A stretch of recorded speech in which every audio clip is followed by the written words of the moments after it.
In today's video, we are diving into a question: is Bitcoin going to be able in some way dethrone or even destroy gold? The most common argument for gold bugs is that gold has been around for 5,000 years and it has a big history. They like to mention how pharaohs and even Cleopatra were big fans of gold. Watch this video until the end if you want to find out my take on all of that. First of all, I like to use an example of horses. Horses have been around for over 5,000 years as well, probably more, like 10,000, and when we look back from today's perspective, they weren't exactly the pinnacle of transportation. Most people nowadays prefer cars, airplanes, or trains. In the transportation business, horses have lost over 99% of their market share simply because superior technology came along. The same issue exists with gold when compared to Bitcoin. Gold is simply an inferior form of technology. And maybe we're already seeing the first signs of gold's decline as a store of value. Despite all the money printing we've seen over the past decade, where the Federal Reserve has been flooding the market with cash, gold hasn't performed as well as some other assets. From 2009 until today, the money supply has raised from roughly 8 trillion to more than 21 trillion US dollars. As part of the money printing process, the Federal Reserve uses that money to buy bonds and monetize the federal government's deficit. Since the great financial crisis, the Fed's balance sheet has skyrocketed from 2 trillion to nearly 7 trillion US dollars. Now let's take a look at what gold has been doing during this time. Gold jumped in price during 2024, but for almost 15 years it hasn't performed well. According to the models touted by goldbugs, gold should be trading anywhere between $4,000 and $10,000 an ounce by now. But that's not happening. There are two main theories for this. The first is that central banks are actively suppressing gold prices, which is very likely true. Ever since 1971, when the US abandoned the gold standard, central banks have been trying to keep gold prices in check, mainly by leveraging paper gold markets. But there is also something else happening that gold bugs don't really talk about. Gold is losing its market share as a store of value, and Bitcoin is the one stealing it. This yellow line represents gold's price movement since 2009. That's when Fed began printing money, kicking off the era of quantitative easing in the US. Since then, gold has grown by approximately 150%, while the S&P 500 has surged almost 700% and Nasdaq has skyrocketed more than 1000%. Despite all that money printed and injected into the economy, gold hasn't been performing well until 2024. If someone had told you at the start of the decade-long era of quantitative easing that gold would barely move during all this time, you would probably been skeptical. Now let's take a look at the gold versus Bitcoin chart. If the candles go up and are green, it means gold is gaining against Bitcoin. If they are going down and red, gold is losing value relative to Bitcoin. And as you can see, no matter which time frame you pick, Bitcoin is absolutely dominating gold. Bitcoin's market cap is approximately $1.84 trillion, while gold's market cap stands at around $17.61 trillion. This means Bitcoin's market cap is about 10% of gold's market cap. Interestingly, Bitcoin's market cap has recently surpassed that of silver, which is valued at approximately $1.71 trillion, making Bitcoin the world's 8th largest asset. Though no one knows exactly how much gold exists globally, making accurate valuation is tricky. But what's clear is that Bitcoin is rapidly eating into gold's share of the store of value market. If you're anti-Bitcoin and solely pro-gold, you're essentially betting against a trend that overwhelmingly favors Bitcoin. Gold is simply a monetary technology whose time has passed. Historically, it has been a great store of value. A single gold coin could buy you a horse or a fine suit. Today, it serves as a store of value only because almost no one trades gold directly anymore.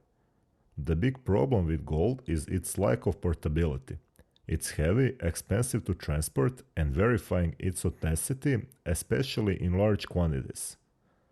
It is a logistical nightmare. This is one of the main reasons fiat systems were established in the last 150 years. Gold was simply too heavy to move, it was more practical to use paper money backed by gold. Of course, that system lasted only until 1971 when the gold standard was abandoned. And here's the irony. Gold is partially to blame for that fiat problems we face today. Let's say I want to move 100 million worth of gold from London to New York. That's not even a huge sum for financial institutions or corporations. How long would it take and how much would it cost? Let's take a real world example. It took Germany over 4 years to repatriate its gold from Paris and New York. Not only did the process take years, but it was only costly, about $8 million. Now compare that to Bitcoin. You could transfer 100 millions worth of Bitcoin in a few minutes and pay just a few dollars in network fees. That's a massive advantage Bitcoin has over gold.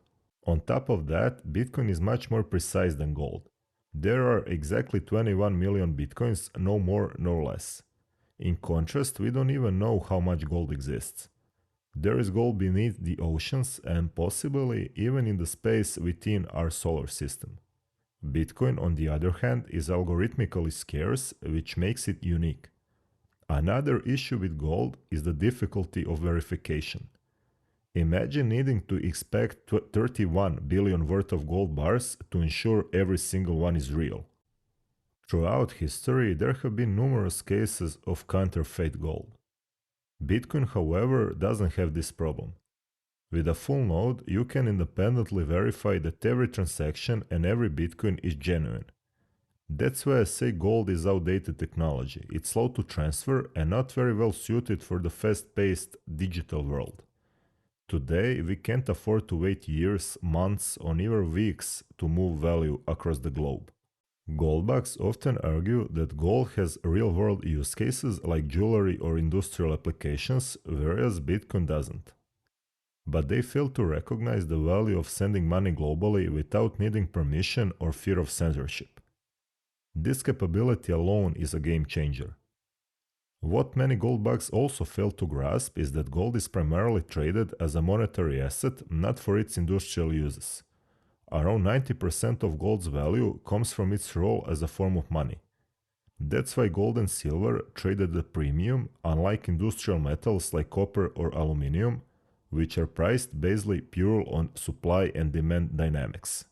Sure, gold still has industrial applications. It's even used in our smartphones. But if gold were to lose its monetary premium and be fully demonetized, its price could theoretically collapse by 90%. It would then trade purely as an industrial metal. Finally, the longer gold's price remains stagnant, whether due to central bank manipulation or other factors, the more it will be adopted in technology and industrial sectors. This could accelerate gold's transition from a precious metal to an industrial commodity.